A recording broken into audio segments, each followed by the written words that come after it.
Kisah Zulaibib, sahabat Nabi yang menjadi rebutan bidadari. Ada suatu hadis Nabi SAW yang populer di kalangan umat muslim, terutama bagi mereka penuntut ilmu, dari Abu Hurairah radhiyallahu anhu.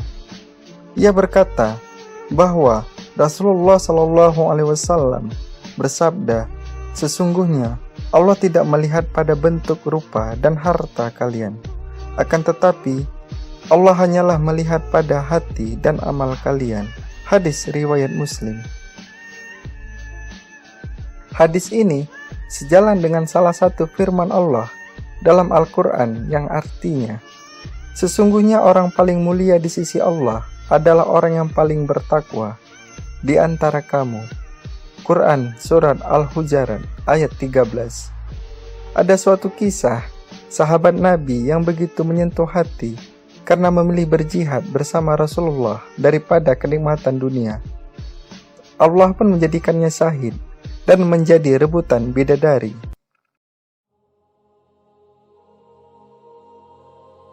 Namanya Zulaibib radhiyallahu anhu. Begitulah ia dipanggil.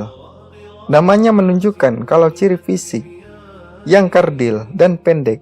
Nama Zulaibib merupakan nama yang tidak biasa dan tidak lengkap. Nama ini bukan ia sendiri yang menghendaki, bukan pula orang tuanya. Zulaibib hadir ke dunia tanpa mengetahui siapa ayah dan ibunya. Demikian pula lah orang-orang semua tidak tahu atau tidak mau tahu tentang nasab Zulaibib. Bagi masyarakat Yastrib, Madinah, tidak bernasab dan tidak bersuku merupakan aib besar. Tampilan fisik dan keseharian Zulaibib yang lusuh menjadi alasan orang lain tidak mau dekat-dekat dengannya. Wajahnya terkesan sangar, pendek, bungkuk, hitam, dan fakir. Kainnya usung, pakaiannya lusuh, kakinya pecah-pecah, tidak beralas, tidak ada rumah untuk berteduh. Tidur hanyalah berbantalkan tangan, berkasurkan pasir dan kerikil. Tidak ada perabotan, minuman hanya dari kolam umum yang diambil dengan telapak tangan. Abu Barjah, pemimpin Bani Aslam, sampai-sampai berkata pada Zulaibib, "Jangan pernah biarkan Zulaibib masuk di antara kalian. Demi Allah, jika dia berani begitu, aku akan melakukan hal yang mengerikan padanya." Demikianlah keadaan Zulaibib kala itu. Namun Allah berkehendak lain, menurunkan rahmatnya. Tidak satu makhluk pun bisa menghalangi Zulaibib menerima hidayah. Dan dia berada di barisan terdepan dalam sholat maupun jihad. Meski hampir semua orang tetap memperlakukannya seolah ia tiada, namun tidak demikian dengan Rasulullah, sang rahmat semesta alam. Zulaibib yang tinggal di Sufa Masjid Nabawi suatu hari ditegur oleh Rasulullah. "Zulaibib," begitu lembut beliau memanggil, "Tidakkah engkau menikah? Siapakah orang yang mau menikahkan putrinya dengan diriku ya Rasulullah?" Kata Zulaibib dengan tersenyum. Tidak ada kesan menyesali diri atau menyalahkan takdir Allah pada kata-kata maupun mukanya. Rasulullah tersenyum. Mungkin memang tidak ada orang tua yang berkenan pada Zulaibib. Namun, hari berikutnya ketika bertemu dengan Zulaibib, Rasulullah kembali menanyakan hal yang sama. "Zulaibib, tidakkah engkau menikah?" Dan Zulaibib menjawab dengan jawaban yang sama, 3 hari berturut-turut. Dan pada hari ketiga itulah Rasulullah memegang lengan Zulaibib dan membawanya ke salah satu rumah pemimpin Ansyar. "Aku ingin menikahkan putri kalian," kata Rasulullah pada pemilik rumah. Betapa indahnya dan betapa berkahnya mengira bahwa sang Nabi adalah calon menantunya. "Oh ya Rasulullah, ini sungguh akan menjadi cahaya dan menyingkirkan temaram di rumah kami. Tetapi bukan untukku," kata Rasulullah. "Pinang putri kalian untuk Zulaibib." tegas Rasulullah. Julaibib nyaris terpekik ayah sang gadis. Ya, untuk Julaibib. Ya Rasulullah, saya harus meminta pertimbangan istri saya tentang hal ini, kata ayah sang gadis. Dengan Julaibib, istrinya menjawab, bagaimana bisa? Julaibib berwajah lusuh, tidak bernasab, tidak berkabilah, tidak berpangkat, dan tidak berharta. Demi Allah tidak akan pernah putri kita menikah dengan Julaibib. Perdebatan itu tidak berlangsung lama, dan di balik tirai, sang putri beruzar. Siapa yang meminta?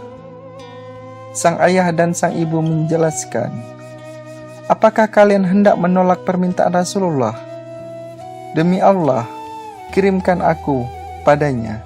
Dan demi Allah, karena Rasulullah yang meminta, maka tiada akan membawa kehancuran dan kerugian bagiku, kata sang gadis.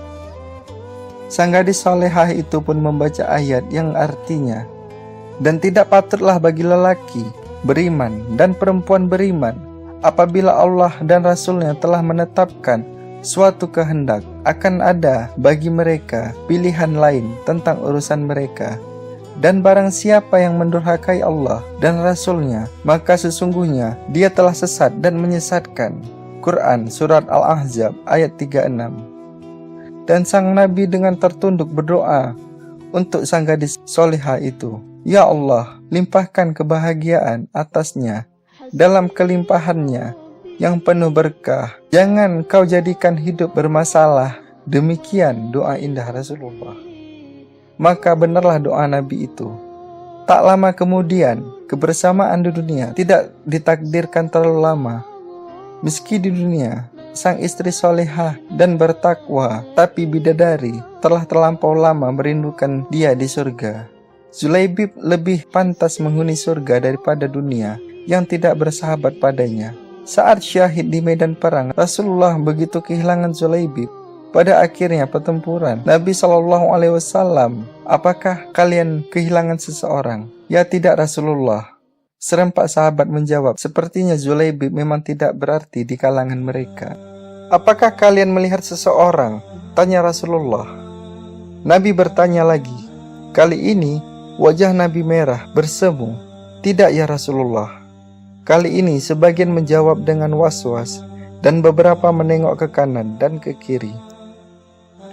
Rasulullah menghela nafasnya, tetapi aku kehilangan Julaibib.